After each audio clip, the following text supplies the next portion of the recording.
My girlfriend and I have been together for 2 years and have been living together for 6 months. Before we moved in together, our relationship was going well. However, once we did, it seemed like we grew apart. My girlfriend often appeared distant and was not as interested in spending time together. The past few months were a rough time. I often felt frustrated and angry, which only made things worse. Last month, I found out that my girlfriend was cheating on me with someone she met at work. She denied it, but I found the chats and confronted her. She blamed it on me, saying I didn't appreciate her and took her for granted. I ended things with her, but we were stuck together because of the lease. Our relationship has been strained for the past 2 weeks, but I've been trying my best to be amicable. She was supposed to find a place and move out in September. She has accused me of being overly emotional and trying to displace her from her safe place. She said she believes it was unfair of me to be the one to stay in the apartment. I think it's completely fair since I was here first. However, yesterday she found out she's pregnant. She says it's mine, but I told her she can't say that when she was sleeping with another dude at the same time. I told her I'd need a paternity test before I assume any kind of responsibility.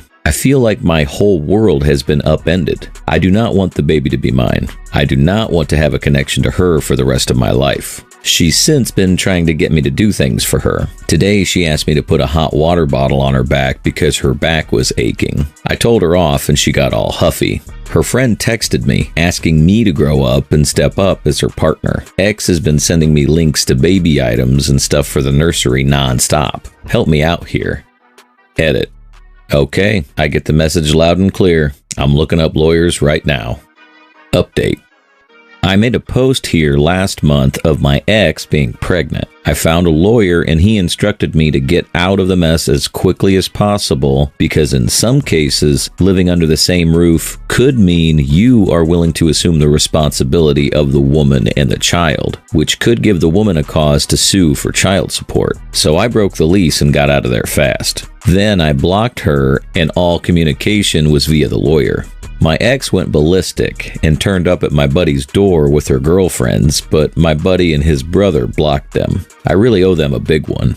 We had a blood test done to determine the dad. To no one's surprise, I'm not the dad. I could explode with relief right now. I unblocked her yesterday and sent the results with a middle finger emoji. Lame, I know, but couldn't help it, and I'm sure my lawyer wouldn't approve. She went silent after that, I guess trying to process that she isn't getting that nursery she was trying to get me to build. Then today, she sent me a long text. Hey OP, I hope you're happy with yourself. You may think you've won, but let me tell you that you've shown your true colors as a dishonorable person. You abandoned me and my child when we needed you the most. You left me to deal with this on my own, since AP's name wants nothing to do with this baby. You can hide behind your lawyer all you want. I wouldn't expect nothing more of you because I've always known you're a coward deep down.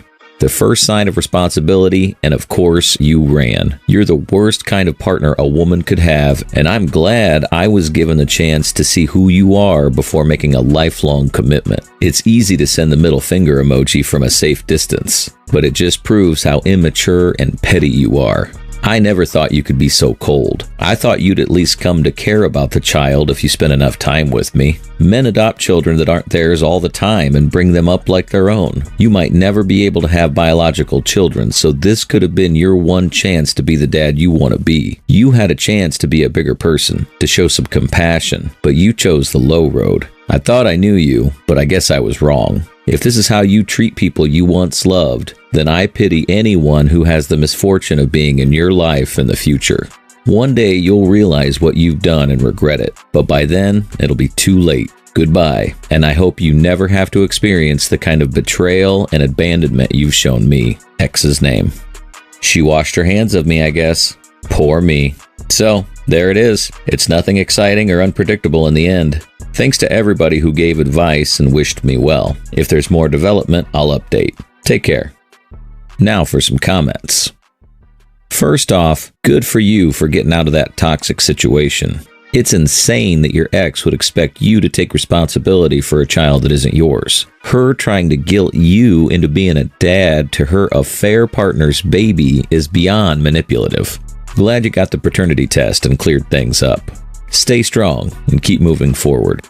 This is a classic case of someone trying to shift the blame. She messed up, got pregnant by another guy, and now she's lashing out at you for not sticking around. You did the right thing by getting a paternity test and distancing yourself. Her trying to guilt trip you into adopting the child is just sad. You deserve to be happy and free from her drama. Good luck with everything moving forward. Story 2. The last couple of years, my wife has been very cold to me. I tried very hard to improve our marriage in all the usual ways. She didn't care. Eventually, I got the "I love you, but I'm not in love with you" speech, then asked for a divorce. I begged her to change her mind. She persisted. I agreed to move out of the house into an apartment and let her and our 2-year-old son live in the house until we figure out the details of the divorce. She asked me to respect her privacy and stay out of the house. I did not explicitly agree because I owe her nothing. Today after work, I go to our house to pick up our son for a scheduled visit. Ordinarily, I would not go into the house, but this time I entered because my brother who lives nearby was babysitting for an hour because my wife could not be there in time for my arrival. When I walked into the house, I saw several pairs of men's shoes on the mat near the back door and immediately froze. I knew right away that a man was living in my house. I started rifling through all the closets and dresser drawers. I found another man's entire wardrobe. I called the police. I explained the entire situation to the police. They said as long as my name was on the title of the house and there was no paperwork in the divorce court saying otherwise, then I could stay in the house. I told them things could get very ugly in the next hour if my wife and her affair partner got home while I was there. I asked the police if I told her AP to get out of the house, but she said he could stay, what would happen? They said he could not stay without the permission of both of us. He would have to leave the house. Within 5 minutes, a police car showed up in front of my house. I explained the deal to them and told them I was removing all his shit from my house and forbidding him from entering my house. Within 30 minutes, my brother and I had all of his clothes removed from the house and thrown into the garage. I texted my wife to tell her I knew everything and to tell the AP to stay out of my house forever. I told her that I was moving back into my house and he was not allowed into my house ever again. I also advised her to stay away from the house. She did not comply. She showed up at the house 15 minutes later.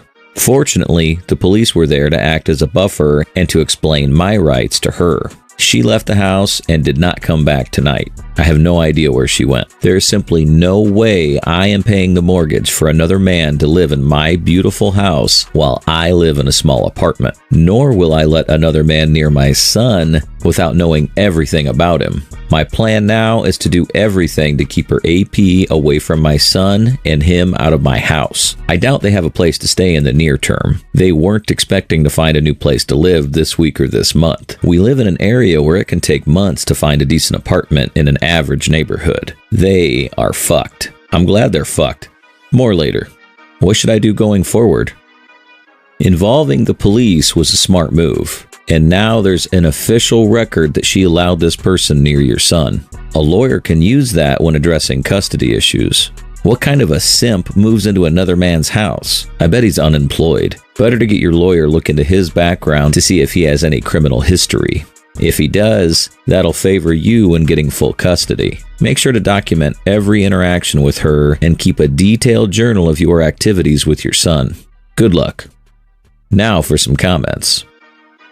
As others have mentioned, lawyer up ASAP. All bridges have been burnt here. There's no going back. Check and secure shared assets, bank account, credit cards, etc. Build a strong support group, family, close friends that could lend you a hand in moments of weakness and despair. Depending on your circumstances, file for full custody for your little one. The way I see it, she abandoned him this night to be with her AP, leaving her son behind. Be strong. It's going to get worse before it gets better, but you will weather the storm and come out stronger for your son. What you should do. 1. Lawyer up, because she's going to go for the house and your son. 2. Divorce her. She made her choice. As much as you love her and care for her, where's the love and care for you? 3. Speak with a therapist. This is going to be a long and hard ride. 4. Be strong. She may realize what she lost and try to win you back. But remember what she did. She will most likely do it again. But at the end of the day, you will do what is right. Stay strong for you and your son's sake.